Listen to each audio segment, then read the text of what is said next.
Welcome to the Learning Pines YouTube. We hope this video helps. You start by signing into the exact Google account you normally back up contacts to.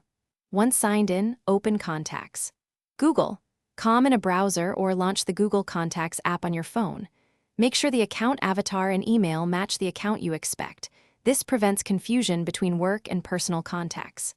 Now, look at the left menu for the Contacts and Other Contacts lists. These hold the items Google stores automatically. Next, you inspect Google Contacts organization to find backup items. Once inside, expand the left menu and review Contacts, Other Contacts, and any labels you created. Backups often land in Other Contacts. Open Settings and look for Undo Changes.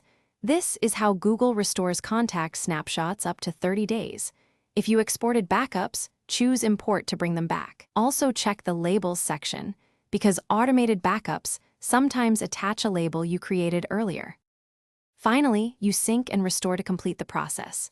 On Android, go to Settings, right arrow Accounts, right arrow Google, right arrow, select the account and toggle Sync Contacts. Once done, open Contacts and refresh. In Google Contacts on desktop, use Settings, right arrow Undo Changes to roll back or import a VCF export you saved earlier. If contacts still don't appear, make sure Contact Sync is enabled. Re-sign into the right Google account, and wait a few minutes. Sync can take time. If needed, force a sync or reboot the device. Thanks for watching. Consider subscribing if we helped you.